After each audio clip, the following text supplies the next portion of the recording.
नमस्कार, मैं हूं आपके साथ लकी मौर्य और आप देख रहे हैं टीएफडी न्यूज। आज की सबसे बड़ी खबर, जहां पश्चिम बंगाल में 26 लाख वोटरों की लिस्ट पर बड़ा सवाल है।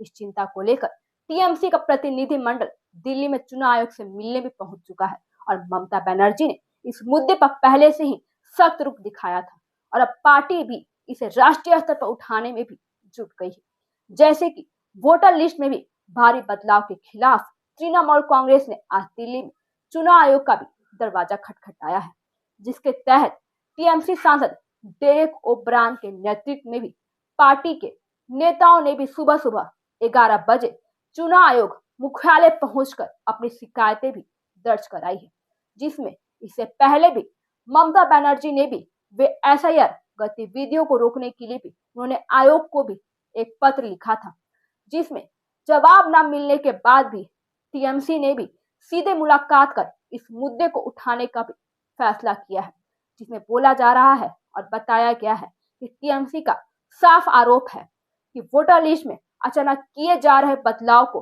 लोकतांत्रिक ढांचे को प्रभावित भी कर सकते हैं। अब बात इस बड़े सवाल की है कि जब वे जिसने बंगाल की राजनीति में भूचाल ला दिया है, तो 26 लाख वोटरों का सवालों घेरे में है। चुनाव आयोग के मुताबिक भी वे पश्चिम बंगाल की मौजूदा वोटर लिस्ट के और करोड़ों डिजिटल फॉर्म भी, जिसके तहत जब 2002 की अंतिम एसआईआर लिस्ट से मैच किए गए, तब भी वे उन्होंने लगभग 26 लाख नाम जो हैं मेल नहीं खाए हैं। ये गड़बड़ी स्पेशल इंटेंसिव रिजर्वेशन के दौरान सामने आई है। तब उन्होंने जिसमें 2006 के बाद बनाई गई लिस्टों का भी मिलान किया गया है, जिसके तहत आयोग की जांच में भी यह भी सामने आया है कि अब तक 6 करोड़ से ज्यादा फॉर्म भी डिजिटल हो चुके हैं, जिसके तहत वे बता रहे हैं कि इनकी मैपिंग भी जारी है और अब शुरुआती संकेत भी ये भी बताते हैं कि गड़बड़ियों की संख्या और भी बढ़ सकती है। यानी ये मामला सिर्फ 26 लाख नामों तक भी सीमित नहीं रह सकता है, बल्कि यह हाल की चुनाव आयोग ने एक बात तो स्पष्ट कर दी है कि नाम मेल न खाने का मतलब यह नहीं है कि वोटरों को हटा दिया गया है।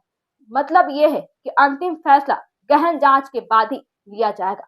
टीएमसी का कहना भी है कि अगर यह प्रक्रिया पारदर्शी नहीं है, तभी वे लाखों वैध वोटरों को लिस्ट से बाहर हो सकते हैं। यानी यह चुनावी परिणामों को प्रभावित भी कर सकता है, जिसके तहत ये भी ममता बनर्जी का आरोप भी है कि वे ऐसे प्रक्रिया में भी कई अनियमितताएं हैं, जिन्हें दूर करना भी बेहद जरूरी है। इसीलिए पार्टी के नेता भी वे आज दिल्ली पहुंचकर चुनाव आयोग के सामने भी इस मुद्दे को विस्तार से रख रहे हैं, ताकि इसी बीच केरल से भी चुनाव आयोग से जुड़ा एक सवाल भी और अपडेट भी सामने आया है, जिसमें केरल के मुख्य चुनाव अधिकारी रतन खेलकर ने साफ किया है। उन्होंने बताया है कि राज्य में एसआईआर की समय सीमा में कोई भी बदलाव नहीं होगा, क्योंकि ये जो है ड्राफ्ट वोटर लिस्ट 9 दिसंबर को ही जारी होगी, जिसके तहत भी वे बीएलओ की ट्रेनिंग भी ठीक की जाएगी और प्रवासी वोटरों की भी समस्याओं पर भी नोरका के साथ बैठक बुलाई जाएगी। और यानी ऐसा ये प्रक्रिया को लेकर केरल में संशोधनों की भी कोई योजना नहीं है। इसलिए बंगाल में 26 लाख वोटरों की लिस्ट पर भी सियासी हलचल और भी तेज होती जा रही है। टीएमसी सीधे चुनाव आयोग तक अपनी बात भी रख रही है, क्योंकि उन्होंने ये भी बताया है कि वेस्ट बंगाल में 28 लाख वोटरों के नाम कटे हैं। ममता बनर्जी बोली, एनआरसी की साजिश है। पश्चिम बंगाल में मतदाता सूची के विशेष गहन पुनरीक्षण एसआईआर प्रक्रिया के तहत 28 लाख मतदाताओं के नाम हटा दिए गए हैं और चुनाव आयोग के अनुसार हटाए गए नामों में 9 लाख मृत मतदाता हैं, जबकि अन्य लापता हैं। मौजूदा वोटर लिस्ट में करीब 26 लाख नाम 2002 की सूची से मेल नहीं खा रहे थे और मुख्यमंत्री ममता बनर्जी ने भी इस प्रक्रिया पर गंभीर आरोप लगाए हैं।